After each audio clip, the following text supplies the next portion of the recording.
வணக்கம் தோழர்களே. ஒரு மிகப்பெரிய சோகமான ஒரு அதிர்ச்சியான சூழல்ல இந்தியா இருக்கு. குஜராத்தினுடைய அகமதாபாத்ல ஒரு விமானம் கிளம்பி 4வது நிமிஷத்துல மிகப்பெரிய விபத்துல சிக்கி பேரழிவை உண்டாக்கி இருக்கிறது. இதுல 96ல நடந்த விமான விபத்துக்கு அப்புறம் நடந்த மிகப்பெரிய விபத்து இது என்று சொல்லப்படுகிறது. 96ல டெல்லியை நோக்கி வந்த கஜகஸ்தான் ஏர்லைன்ஸ்ல 349 பேர் இறந்தாங்க. அதுதான் மிகப்பெரிய விபத்தா இந்தியாவில பார்க்கப்பட்டது. அதுக்கப்புறம் நடந்த மிகப்பெரிய விபத்து இது. என்ன நடந்தது? சில பேரு ஏதாவது சதி நடந்துச்சா அப்படின்னு ஒரு சந்தேகத்தை எழுப்பியிருக்கிறாங்க. சில பேரு இது விபத்தா, எதன காரணமாக விபத்து, யாரெல்லாம் சிக்கி இருக்கிறாங்க, எந்த இடத்துல விழுந்துச்சு, அங்க என்ன சேதாரம், இப்படி பல இடங்களை நம்ம பார்க்க வேண்டிய தேவை இருக்கிறது தோழர்களே. அகமதாபாத் மேகானி நகர்ல இருந்து லண்டனுக்கு புறப்பட்ட ஏர் இந்தியா விமானம் தான் இந்த விமானம், விபத்துக்குள்ளாகி இருக்கிற விமானம். இதுல 242 பேர் பயணம் செய்திருக்கிறார்கள். 242 பேர்னா 230 பேர் அந்த விமானத்துல பயணிகள். அதுல 11 குழந்தைகள் இருந்திருக்கிறாங்க. அதுல பல நாட்டை சேர்ந்தவர்கள் பயணிச்சிருக்கிறாங்க. பிரிட்டிஷை சேர்ந்தவர்கள் மட்டும் நெருக்கி 50 பேருக்கு மேல இருந்திருக்கிறாங்க.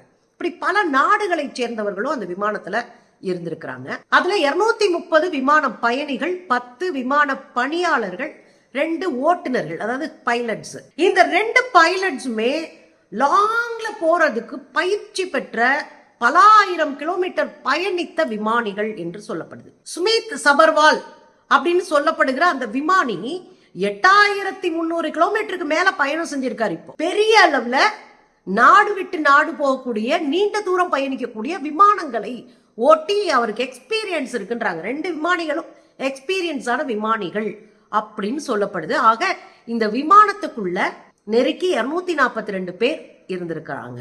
ஒரு பெரிய பேர் அதிர்ச்சி என்ன அப்படின்னா, இந்த விமானத்துல முன்னாள் முதல் மந்திரி, எந்த ஊர்ல, குஜராத்ல, இந்த விமான விபத்து குஜராத்ல நடந்திருக்கு. குஜராத்தினுடைய முன்னாள் முதலமைச்சர் விஜய் ரூபானி, அந்த பேர் நிறைய கேள்விப்பட்டிருப்பீங்க. இப்ப அதை பத்தி எல்லாம் பேச வேண்டாம்.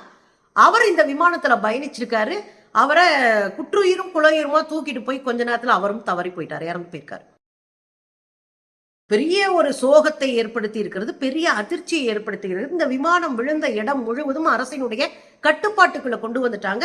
கிட்டத்தட்ட சுத்தி இருக்கிற அத்தனை விமான நிலையங்களும் மூடப்பட்டு இருக்கிறது.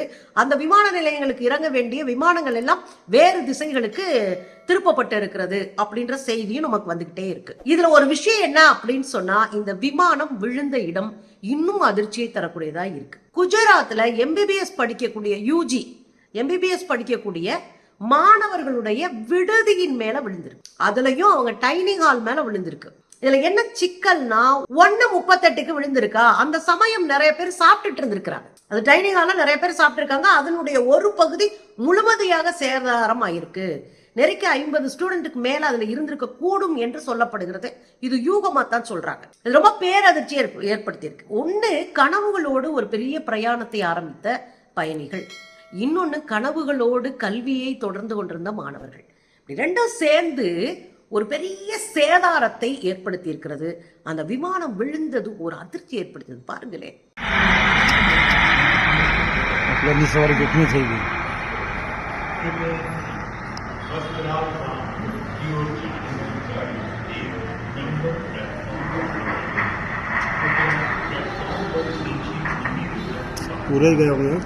ஒரு கட்டுப்பாட்டவே இல்ல. இந்த விமானம் டேக் ஆஃப் ஆயிடுச்சுங்க. 4 நிமிஷத்துல விழுந்து நொறுங்கிருக்கு. இதுக்கு இடையில மேடே கால் அப்படின்னு சொல்றாங்க. இந்த மேடே கால் அப்படின்றது என்ன அப்படின்னா, ஏதாவது ஒரு சிக்கல் வந்துருச்சு, ஒரு பிரச்சனையில இருக்கிறோம், ஒரு நமக்கு ரிலீஃப் வேணும், நமக்கு வேற ஆல்டர்னேட்டிவ் ஐடியா வேணும், டக்குன்னு உடனே கால் பண்றது தான் மேடே. இந்த மேடே கால் அப்படின்றது பண்ணப்பட்டிருக்கு. ரிசீவ் பண்ணி திரும்ப ரிசீவா அவங்ககிட்ட போய் நம்ம பேசுறதுக்குள்ளேயும் விபத்து முடிஞ்சு போச்சு. சோ விமானத்தினுடைய அந்த கருப்பு பெட்டி என்று சொல்லக்கூடிய ஒரு பெட்டி இருக்குல்ல, அதுலதான் அவங்க என்ன பண்ணாங்க, கடைசி அவங்க பேசினது, கடைசி என்ன தொழில்நுட்ப கோளாறு ஏற்பட்டது, கடைசியா என்ன நடந்தது, என்னென்ன சுவிட்சஸ் எல்லாம் ஆஃப் பண்ணாங்க, என்னதான் ஆன் பண்ணாங்க, என்ன மாதிரியான முன்னெடுப்புகளை, உயிரை காப்பாற்ற, பயணிகளை காப்பாற்ற எடுத்த அத்தனை நடவடிக்கைகளும் இந்த கருப்பு பெட்டியில பதிஞ்சிருக்கும். அதனாலதான் விமான விபத்துக்கள் நடந்த உடனே இந்த கருப்பு பெட்டியை ஆய்வு பண்ணி அறிக்கை வெளியிடுகிற வழக்கம் உலகம் முழுவதும் இருக்கு. இப்ப இது கிடைச்சாதான் நமக்கு என்ன தகவல் கிடைக்கும் அப்படின்னு பாக்குறோம். ஆனா இதுக்குள்ள என்ன சிக்கல் இருக்கு அப்படின்னா, அதுக்குள்ளயும் பாகிஸ்தானுடைய தாக்குதல் அப்படின்னு வட இந்தியா முழுவதும் ட்ரெண்ட் செய்யப்பட்டு, கொஞ்சம் கூட மூளையோடு யோசிக்காத ஒரு கூட்டம், எதையும் பயன்படுத்துகிற ஒரு கூட்டம் இங்க இருந்துகிட்டே இருக்கு அப்படின்றத எச்சரிக்கை உணர்வோடு நம்ம அணுக வேண்டியிருக்கு. ஒரு விபத்தா இருக்கலாம், இதுல என்ன நடந்துச்சுன்னே நமக்கு தெரியல, ஆனா பாகிஸ்தானுடைய தாக்குதலில் இந்த பிளைட் விழுந்துச்சுன்னு ஹேஷ்டேக் பண்ணிட்டு இருக்கு ஒரு குரூப். ரொம்ப ஆபத்தான கூட்டங்க இவங்க. இன்னொரு கூட்டம் என்ன பண்ணிட்டு இருக்குன்னா, ஒருவேளை உள்ள ஏதாவது சதி நடந்திருக்குமா, யாரோ பிளைட்டை ஹைஜாக் பண்ணி ஏதாவது ஒண்ணு பண்ணிருப்பாங்களா, அதனால ஒருவேளை இந்த விபத்து நடந்திருக்க வாய்ப்பு இருக்கிறதா அப்படின்னு இன்னொரு கூட்டம் அது பேசுறாங்க. சில முன்னாள் விமான ஓட்டிகளாக இருந்தவங்க, முன்னால பைலட்டா இருந்தவங்க, அவங்களே என்ன சொல்றாங்க அப்படின்னா, பல காரணங்கள். ஒண்ணு, பறவை மோதி விமானம் விழுந்திருக்கலாம், சில சமயங்கள்ல விமானத்தை ஹைஜாக் பண்ணியும் விபத்தை உண்டாக்குவாங்க. பொதுவா விபத்து, என்ஜின்ல கோளாறு, இப்படி சில காரணங்களால விபத்துகள் நடக்கும்ன்றாங்க. சில விமானிகளே என்ன சொல்றாங்க அப்படின்னா, உள்ள ஏதாவது சதி நடந்திருக்கலாமோ அப்படின்னு தொலைக்காட்சியில் உட்காந்து பேசிட்டு இருக்காங்க. நமக்கு ரொம்ப வருத்தம் என்ன அப்படின்னா, எது நடந்தது என்பதே தெரியாத போது இது சதியாக இருக்குமோ அப்படின்னும் சேர்த்து பேசுவது என்பது சரியான விஷயமா எனக்கு படல. ஏன்னா நியாயமும் இல்லை. நீங்க யார் மேல பழி போட போறீங்க? பகல்காம்ல 26 பேர் செத்தாங்கன்னா அதை வச்சு ஒரு ஓட்ட அரசியல் பண்ணீங்க. இங்க 240 பேர் செத்திருப்பாங்க, கீழே நின்றிருந்த மாணவர்களை சேர்த்து எத்தனை உயிர் பலி கிடைக்க போகுதோ, இந்த ரேஞ்சுக்கு 177 பேர் செத்ததா நமக்கு இப்போ தகவல் கிடைச்சிருக்கு. 177 பேர் செத்து போனதா தகவல் கிடைச்சிருக்கு. இன்னும் எத்தனை தகவல் வரப்போகுதோ, அதுக்காக தான் இவ்வளவு நேரம் நான் வெயிட் பண்ணி ஒன்னொன்னா சேகரிச்சு பேசிட்டு இருக்கேன். இதுக்குள்ள சதி நடந்து விட்டது, ஒருத்த பக்கம் பாகிஸ்தான், இன்னொரு பக்கம் உள்ள பயங்கரவாதிகள் ஏறிட்டாங்க அப்படின்லாம் நிறைய பேசப்பட்டுக்கிட்டு இருக்கு. அது தவறு. ஒரு தகவல் உறுதிப்படுத்தாத வரை அதை குறித்து பேசுவது என்பது அநாகரிகம். அது நம்ம நாட்டையே நாம கேவலப்படுத்திக்கிற மாதிரி. உன் நாட்டுக்குள்ள ஈஸியா ஒருத்தன் நுழைஞ்சு உன் நாட்டுல இருக்கிற பிளைட்டை ஹைஜாக் பண்ணுவான், நீ வேடிக்கை பாரு என்று நாமளே நம் பாதுகாப்பை நாமளே கேவலப்படுத்துற மாதிரி சங்கிகள் முதல் இதை புரிஞ்சுக்கிட்டு வேலையை பார்க்கணும். ரெண்டாவது, அவ்வளவு ஈஸியாலாம் பிளைட்ல இது பண்ணிட முடியாது. நீங்க பிளைட்டை ஓட்டிட்டு போற விமானிகள் இருக்காங்க இல்லையா, அவங்க மருத்துவ செக்கப் பண்ணிக்கிட்டு அன்றாடம் அவங்க ஒரு பிளைட்டை எடுக்க போறாங்கன்னா மருத்துவ செக்கப், அதுக்கப்புறம் பிளைட் முழுக்க பல துறைகளால செக்அப் பண்ணப்படும். பல துறைகள் செக் பண்ணிட்டு எல்லாம் சரியா இருந்தா மட்டும் தான் பிளைட் எடுக்க முடியும். என்ஜின்ல இருந்து எல்லாமே செக் பண்ணப்படும். ஆனா இதுல இன்னொரு பிரச்சனை என்ன சொல்றாங்கன்னா, 50,000 லிட்டர் எரிபொருள் நிரப்பப்பட்டு இருந்தது. 50,000 லிட்டர், 50,000 லிட்டர். ஏன்னா கிட்டத்தட்ட 9 மணி நேரத்திற்கு மேல பயணம் இருக்க வேண்டியிருக்கனால 50,000 லிட்டர் எரிபொருள் ஏற்றினார்கள் அப்படின்னு சொல்லப்படுது. அதனால சின்னதா ஒரு அசம்பாவிதம் நிகழ்ந்தாலும் விழும்போது மிகப்பெரிய வெடி விபத்தை போல ஒருத்தரும் தப்பிக்க முடியாத ஒரு பேர் ஆபத்தை இந்த 50,000 லிட்டர் பெட்ரோல் உருவாக்கி விட்டுரும், ஒயிட் பெட்ரோல் உருவாக்கும். இப்போ நீங்க என்ன ஆயிருக்கும் அப்படின்னா, தப்பிக்கனா ரொம்ப கம்மியான உயரத்துலதான், வெறும் 800 சில்லற அடிதான். நீங்க விழுந்திருந்தா கூட ஓரளவுக்கு தீ விபத்து இல்லைன்னா காப்பாத்திருக்க கூடும் மக்களை.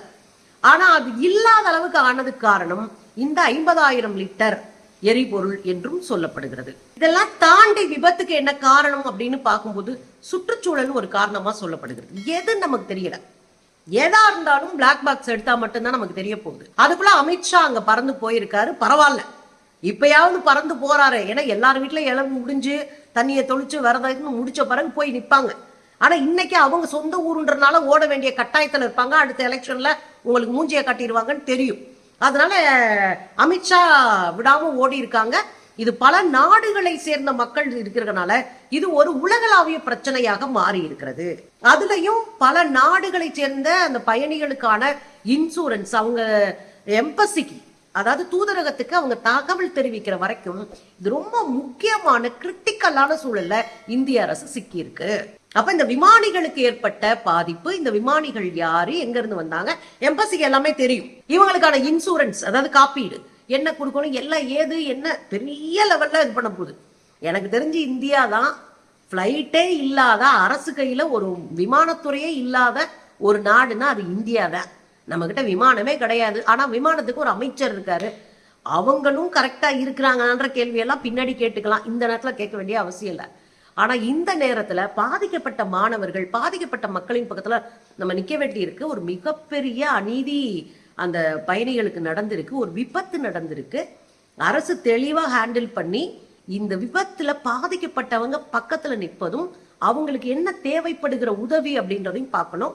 ரெண்டாவது, நிறைய பேர் மருத்துவமனையில கொண்டு போய் சேர்த்திருக்கிறாங்க. மிகப்பெரிய தீ விபத்துல எத்தனை பேர் பிழைப்பாங்கன்னு எனக்கு தெரியல. சின்ன காயமா இருக்கிற மருத்துவமனையில சேர்க்கப்பட்டவர்கள் கூட இறந்து போயிருக்கிறாங்க. ஏன்னா தீ புண்ணு பரவிக்கிட்டே இருக்கும். முதல் நாள் 40% இருக்கும், காப்பாத்திலாம் நம்புவாங்க. அடுத்த நாள் 70% மாறி இருக்கும், தீப்புண் பரவும். ஸோ நிறைய பேரை வந்து ஹாஸ்பிட்டலில் கட்ட கட்டன்னு ஓடி போய் சேர்த்துக்கிட்டு இருக்கிறாங்க.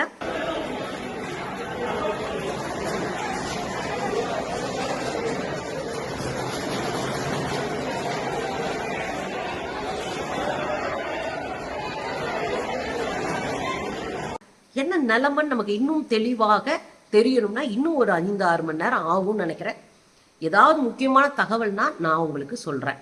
ஆனால் இந்த விபத்து பெரிய ஒரு மன கவலையை ஏற்படுத்தியிருக்கு.